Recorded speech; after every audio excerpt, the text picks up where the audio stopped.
Question. Order. Order. Question number 8. Richard Prosser. Thank you, Mr Speaker. To the Minister of Primary Industries, what concerns, if any, does he have regarding government policy on the dairy industry in New Zealand? Speaker.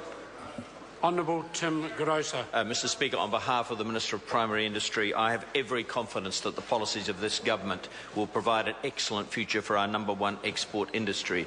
I have to say, however, that I have serious concerns that the policies that underwrite this success, such as new PPP irrigation proposals, growth partnership, the existing FTAs such as the China FTA, and not to mention TPP, would be put seriously at risk if that member were to ever be part of a government cobbled together from a coalition of the unwilling.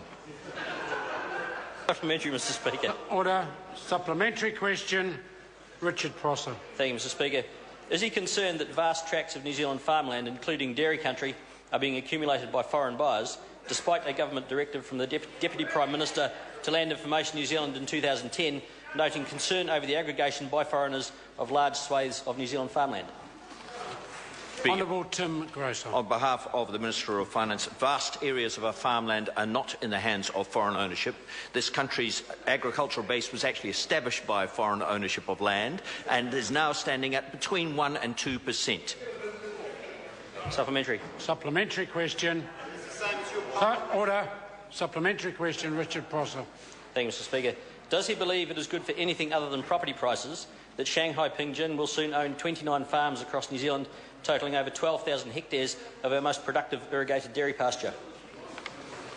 Yep. Honourable Tim Groser. On behalf of the Minister of Primary Industry, this application is before the OIO at the moment, and it would clearly be inappropriate for the government to make a comment at this stage. Supplementary. Supplementary question. Richard Prosser. Thank you, Mr Speaker. To the Minister, is he concerned that foreign owners of large amounts of farmland have the potential to move to large-scale integration of dairy farming, including processing, which would completely lock out New Zealanders? Honourable Tim Mr Groser. Speaker, on behalf of the Minister of Primary Industries, no, I don't share that concern. Supplementary. Supplementary question. Richard Prosser. What action will he take should Shanghai Pingjin break their pledge to not invest in dairy processing and to export only finished products? Mr Speaker. Honourable Tim Groser. On behalf of the Minister of Primary Industry, well, I won't comment on the proposal before the OIO at the moment, but of course there are procedures to ensure that when applications are granted and approved, that the applications and the conditions that were pursuant to that are followed through, and there's a very rigorous process underlying that. Supplementary. Supplementary question. Richard Prosser. Can he confirm that Shanghai Pingjin's pledge to export only finished products is legally enforceable? And does it extend to Shanghai Pingjin not buying out existing private dairy companies, which may themselves be able to then export bulk commodity product for further processing offshore? Speaker, Honourable Tim Groser. On behalf of the Minister of Primary Industry, I refer the member to the answer to the previous question. Since this is before the court, the member will have to wait and see what happens.